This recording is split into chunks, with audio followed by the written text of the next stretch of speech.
더위가 한풀 이제 이렇게 꺾인 것 같으니까 더위는 문제가 되는 것 같지 않고 코로나가 예배를 방해하는데 그럼에도 불구하고 코로나의 위협을 물리치고 주의 자리에 와서 예배하는 우리 성도님들, 그리고 가정에서 동영상으로 예배에 참석하는 모든 성도님들, 이 시간도 하나님의 은혜가 충만하게 임하기를 바랍니다.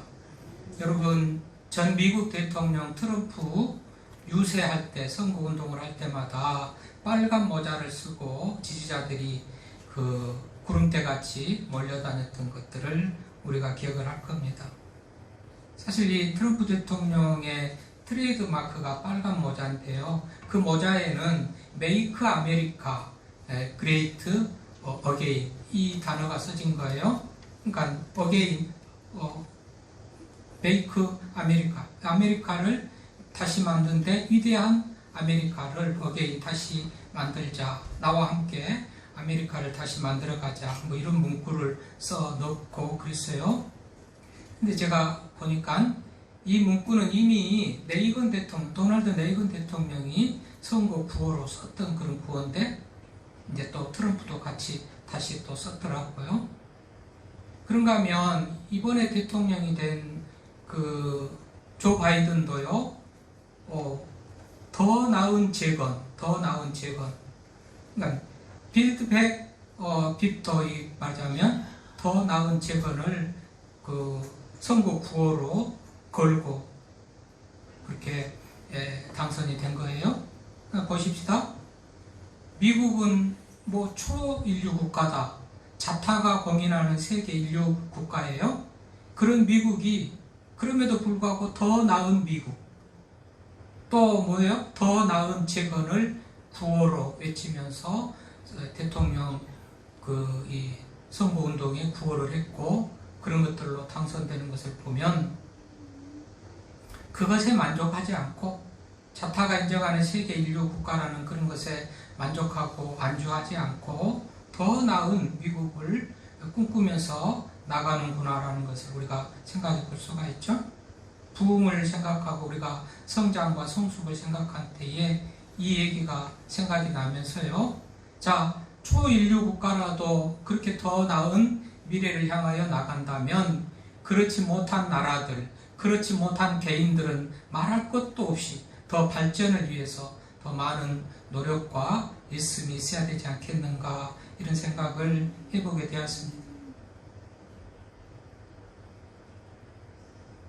그렇죠. 나라든지 회사든지 개인이든지 이대로보다는 늘 좀 더 나은 그런 이 모습을 향하여서 더 나아가는 것이 맞아요. 세상적이든지 영적이든지 개인적이든지 회사든지 또는 뭐 국가든지 말이죠. 왜 그런다고요? 제대로 그대로 있는 모습, 어린아이와 같은 연약한 모습 가지고는 늘 불안하고 넘어지기 십상이고 흔들리기 십상이니까 그렇다 말씀을 드렸어요. 세상에서 성공했다는 사람 강용우 박사가 있습니다. 이 강용우 박사가요, 그야말로 10대 때 중고등의 기억으로 중고등학생 때 공놀이를 하다가 공이 눈에 맞아가지고 실명된 것으로 기억을 하는데, 이분은 그럼에도 불구하고 온갖 어려움을 이겨내가지고 시각장애인 1호 박사, 우리나라에서 시각장애인 1호 박사가 됐고, 이분은 또 부시 대통령이 미국의 대통령으로 있을 때 장애위원회 정책 차관보를 지냈어요. 우리나라로 하면 뭐 차관급 정도, 그런 우리나라 사람으로서는 미국 행정부에서 가장 고위직에 올랐던 사람으로 그렇게 현재까지 알려지고 있는 그런 분인데요. 이분은 그렇게 고위직도 거쳤을 뿐만 아니라 이 루즈벨트 재단의 127명의 그 루즈벨트 재단의 어떤 공헌자로 등록된 사람들이 127명인데, 메가더 또는 록펠러, 유엔 사무총장 지냈던 코피 아난, 이런 사람들과 더불어서 미국의 덕망 있는 대통령, 세계 지도자급, 이 127명 중에 한 사람으로 들어있는 사람이 이 강용우 박사입니다. 근데 이분은 최근에 책을 냈는데 꿈이 있으면 미래가 있다 그러면서 청소년들에게 도전심을 주고 꿈을 꾸고 더 넓은 세계로 향하여서 나아가기를, 발전하기를, 성장하기를 바라는 그런 마음을 가지고 꿈이 있으면 미래가 있다 이런 책을 썼는데요. 대표적으로 이 책에서는 성공하려면, 성장하려면, 발전하려면 세계화를 이끄는 주류 물결에 합류하라. 주류 물결에 합류하라. 이끌고 어떤 리더 그룹과 이끄는 그런 이건 주도적인 그런 인생이 되라라는 말에 그런 다른 표현이라고 보는데, 아무튼 주류 물결에 합류하라. 뒤처지지 말고 빠지지 말고 조직에서 이탈하지 말고 합류해서 주도적인 인생을 살라 이런 얘기입니다. 두 번째는 크게 되고 싶으면 큰 인물을 만나라. 그렇죠? 큰 인물을 만나야. 여러분, 우리가 옛날에 사람은 서울로 보내고 말은 제주도로 보내고 그랬을 때 서울로 왜 보냅니까? 거기에 많은 사람들과 더 차원이 다른 어떤 그런 지식과 어떤 그런 경험들을 할 수 있기 때문에 그렇겠죠? 어쨌든 크게 되고 싶으면 큰 인물을 만나라. 자기 스스로도 누가 인정해주지 않았다면, 자기 존재 가치를 누가 인정해주지 않았다면 자기가 이렇게 스타가 못했을 텐데 미국 대통령을 만났기 때문에 세계적인 스타가 됐다 이렇게 말합니다. 자기의 능력으로도 되겠지만 다른 사람을 이용해서도 되는 그런 길을 찾을 수도 있다는 그런 의미가 되겠죠. 또 세 번째는 지금 무슨 얘기를 하는 거예요? 강용우 박사님이 꿈이 있으면 미래가 있다는 그 책에서 더 발전적인 삶을 향해서 이렇게 했으면 좋겠다 조언하는 그런 내용 중에서 세 번째는 하나님의 형상 렌즈로 세상을 보라. 하나님의 형상 렌즈로 세상을 보라는 거예요. 하나님의 시각과 하나님의 마음으로 세상을 보라는 거예요.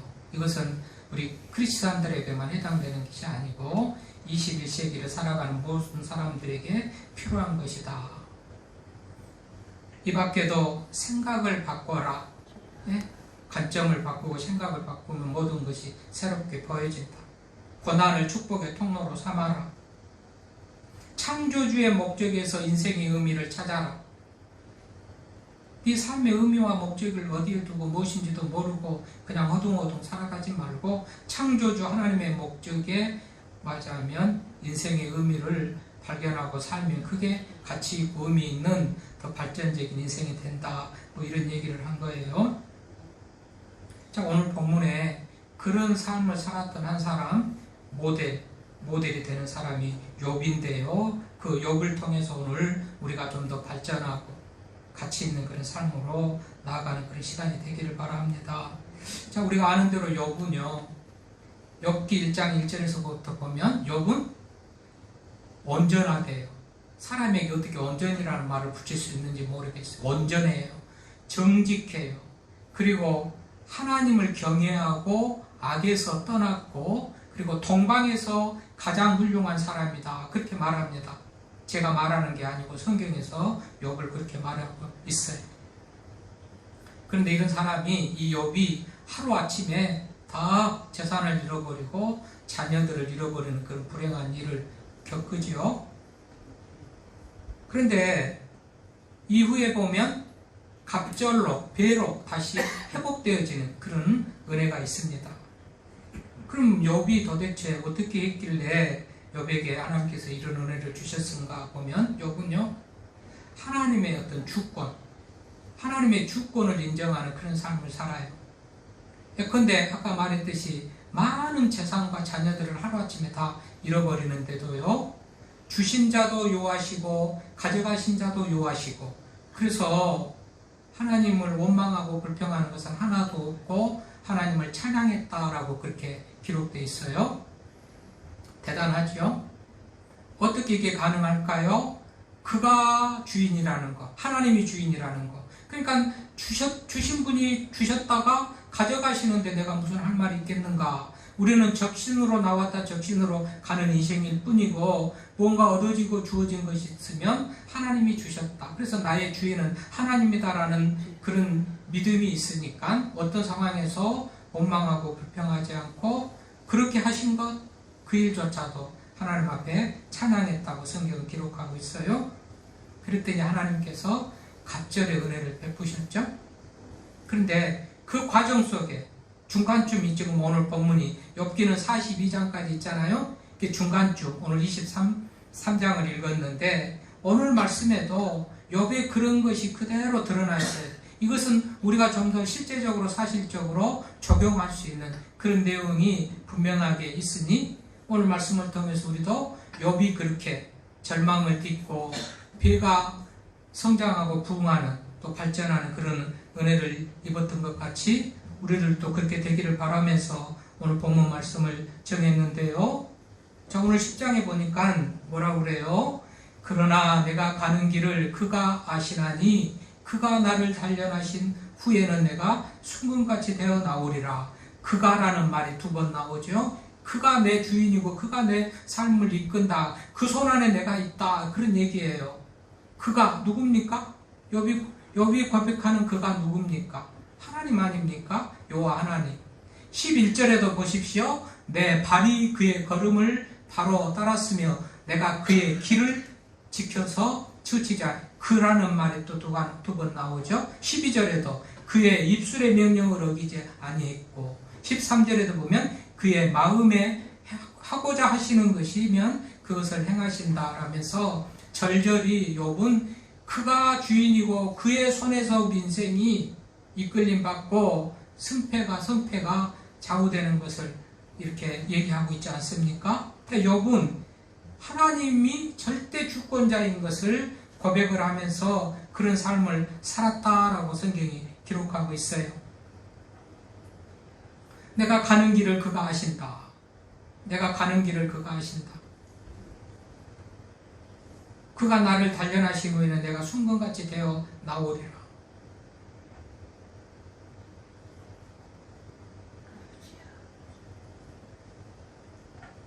내가 가는 길을 그가 아신 하나님께서, 그분은 잘못된 길로 가면 고난을 줘서도 바른 길로 이끄시고, 내가 가는 길이 형통하지 않으면, 복된 길이라면, 하나님의 뜻에 합당한 길이라면 형통하게 해서 그 길을 걸어가게 하시고 그럴 것이죠.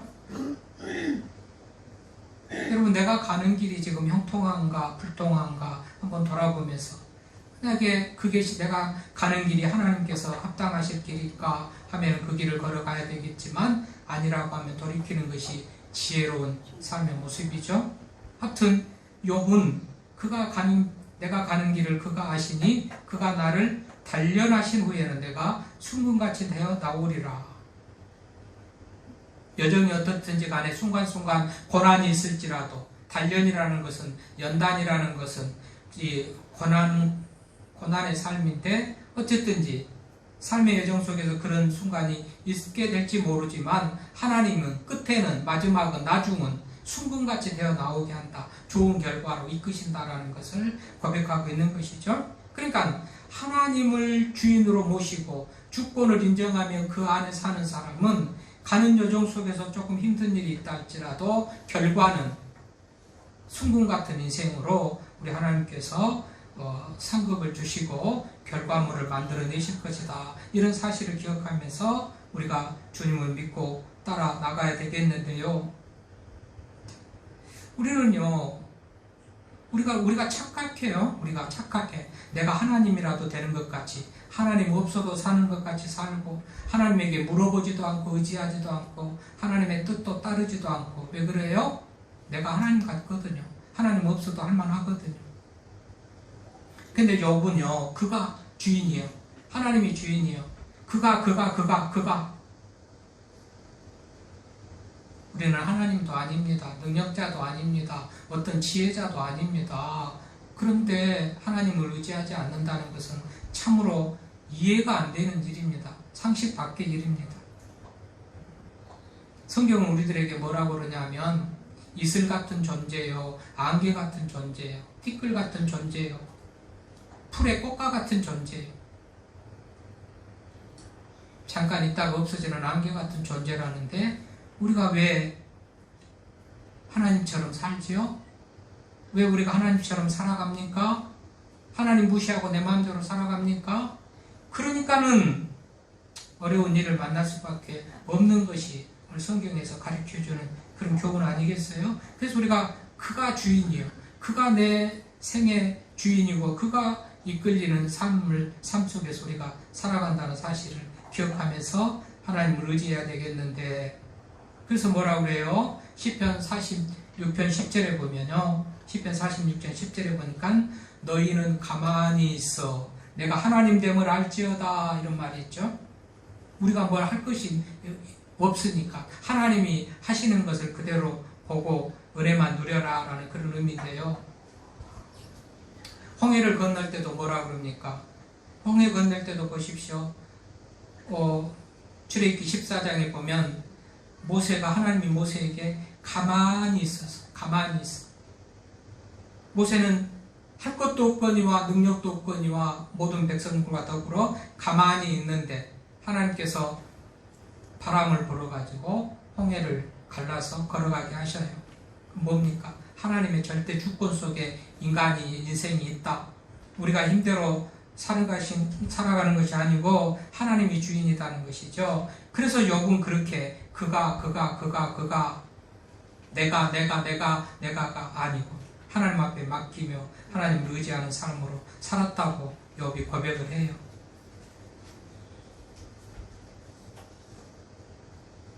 복음성가 중에 이런 노래가 있죠. 내가 주인 삼은 모든 것 내려놓고 내 주 대신 주 앞에 나가 내가 사랑했던 모든 것 내려놓고 주님만 사랑해. 그게 뭐요? 내가 주인 삼은 모든 것 내려놓고 내 주 대신 주님께 나가. 내가 주인 되면 내 정도밖에 못하지만 하나님을 주인 삼으면 하나님같이 되는 거예요. 절대적으로 우리는 겸손하게 하나님을 주인 삼아야 되는 줄로 믿습니다. 미국 부둣가에서요, 여객선이 도착해가지고 이제 여객선에서 사람들이 한 사람 내려오는데 한 여인이 발을 잘못 디뎌가지고 배에서 내려가지고 육지로 걸어오는 과정 속에서 바다에 빠집니다. 사람들이 아우성입니다. 빠진 사람도 아우성입니다. 살려달라고 아우성입니다.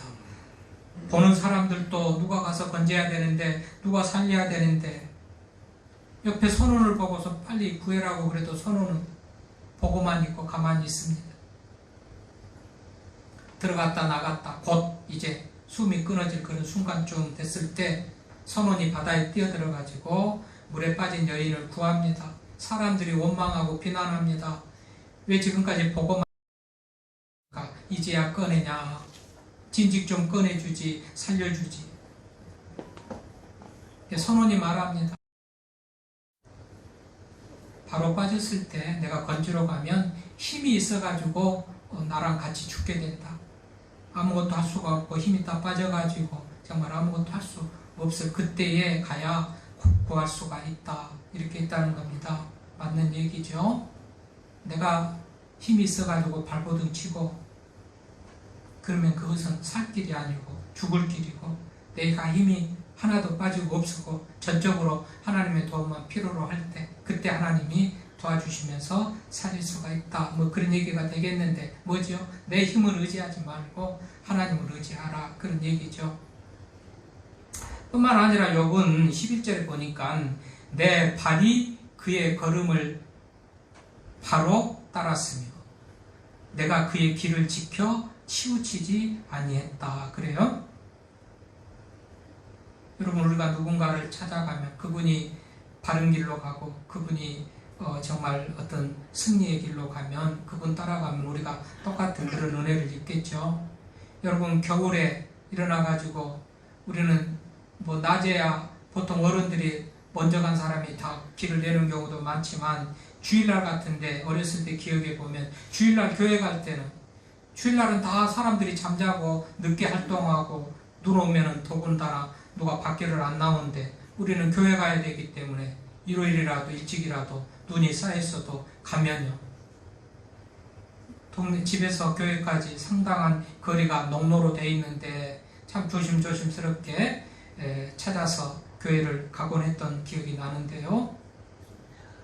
누가 내놓은 길, 먼저 갔던 그 발걸음이 있다면 그 길을 따라가면 안전하죠. 그런데 어떻게 돼요? 잘난 척 까불고 수십 년을 다녔던 길인데 내가 길 하나 모를까 보냐 하고 까불고 장난치고 함부로 가다가 눈덩이에 처박히고 크레바스에 빠지고 그러죠.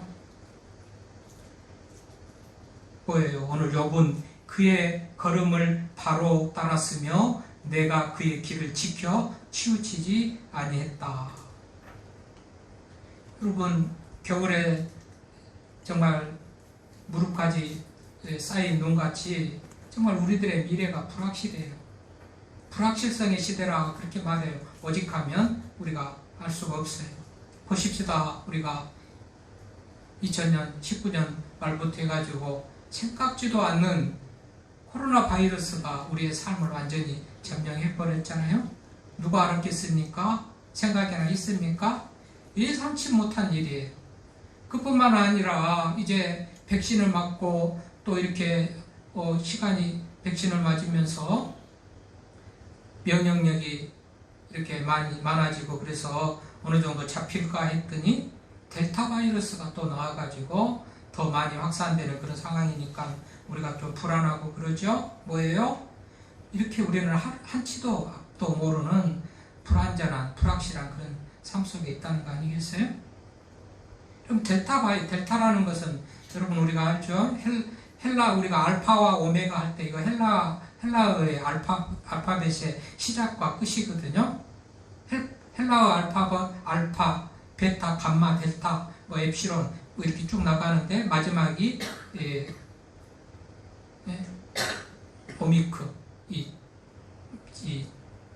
알파와 이 오미크는 이건 맞아요. 가장 처음과 나중 알파와 오메가 할 때 우리 예수님은 알파와 오메가다 할 때 처음과 나중이다. 그럴 때 이 헬라어 알파벳의 첫 자와 24번째 마지막 자예요. 그런데 이 델타가 4번째예요. 이상하죠? 아니 숫자적으로 하면 알파, 베타, 감마가 그 앞에 있는데 3개는 빠지고 4번째 델타가 나와요. 왜 그럴까? 여러분 알파, 베타, 감마 첫 번째, 두 번째, 세 번째 변이가 없었던 건 아니지만 그건 미미하고 별로 맞아면 그 이전에 있었던 그런 것들은 위협이 안 되고 전파성도 양하고 별로 문제가 안 됐는데 네 번째로 발견된 그 바이러스가 상당히 위협을 해가지고 이제 델타 바이러스가 되는 건데요. 학자들은 말합니다. 델타로도 끝나지 않을 것이다. 이후에 보면 엡시론, 제타, 에타, 카파 이렇게 쭉 나가는데 또 다른 어떤 변이가 바이러스가 이렇게 나올 것이라는 그런 얘기를 해요. 이렇게 우리가 불확실한 그런 상황 속에서 우리가 살아가요. 여러분 얼마 전에 우리 김홍빈 대장 10손가락이 없는 장애인 등산을 하다가 동상에 걸려가지고 손가락이 잘려가지고 장애인이 됐는데 이 손가락 없는 장애인은 장애인 최초로 히말라야에 8,000m가 넘는 그 고봉을 14고봉을 정복했다네요. 아주 유명한 사람인지라. 근데 얼마 전에 지난 7월달이죠. 18일날 브로드피크라는 그 정상을 정복하고 내려오다가 실종돼가지고 찾다 못 찾았어요. 유족들도 찾는 거 그만 두라고 그렇게 하고. 그런데 그 시체를 찾는 중에 그분은 못 찾고 오래전에 또 실종됐던 다른 한국 사람을 찾아가지고 맞다 이렇게 했는데요. 뭐죠? 아니 그 경험이 많고 8,000m 봉우리 14봉우리를 점령하고 정복했던 그 전문 산악인도 한순간에 이렇게 정말 실종될 수도 있다는 것을 우리가 생각해 볼 때 이렇게 불확실하고 이런 그런 세상 속에서 우리가 살아가요. 근데 여러분 그 히말라야 갈 때는 셰르파의 도움이 필요하지요. 우리가 길을 운전하고 갈 때는 내비게이션의 도움도 필요하고요. 자, 우리 인생길에 오늘 보면 내 발이 그의 걸음을 바로 따랐으며 내가 그의 길을 지켜 치우치지 아니했고 할 때 우리 인생길 걸음에 하나님께서 우리들의 발걸음을 인도하신다면 얼마나 평안한 그런 길이 될 것인가 할 수가 있는데요. 출애굽기 40장 38절부터 보면요. 광야 가운데 있었던 이스라엘 백성들이 광야 여정 속에서 하나님이 인도하시는 그런 내용을 기록하고 있어요. 출애굽기 40장 38절에 보면 어떻게 인도했는가 봤더니 낮에는 구름 기둥으로 밤에는 불 기둥으로 그 이스라엘 백성들을 인도해서 결국은 약속의 땅 가나안에 이르게 했다라는 말씀이 있죠. 낮에는 구름 기둥, 뭐죠? 뜨거운 햇볕을 가려주려고 구름 기둥으로, 밤에는 불 기둥인데 추위를 막아주려고 그렇게 하나님께서 백성들의 가는 길, 걸음걸음들을 인도해 주셨다 했어요. 백성들은 하나님이 예비해 놓으신 그 길을 걸어가면 됐었던 것이죠.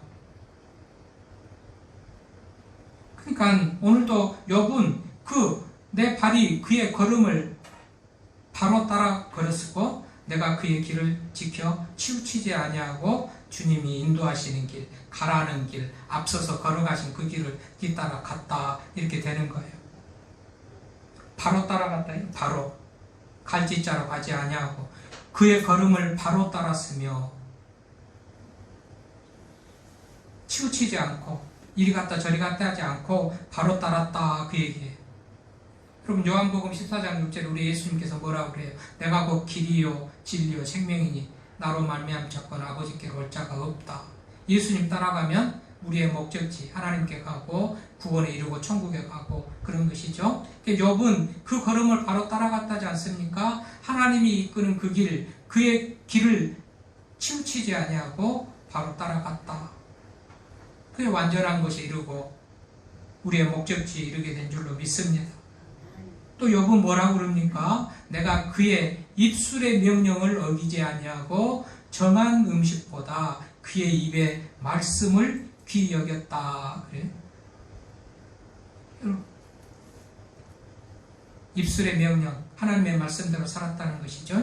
정한 음식보다 그의 입의 말씀을 귀히 여기고 맛집 찾아서 맛있는 것 찾아서 몸에 좋은 것 찾아서 먹고 살겠다고 그런 게 아니고 하나님의 입술의 말씀을 더 귀하게 여겼다는 거 아닙니까? 그것을 귀하게 여겼다.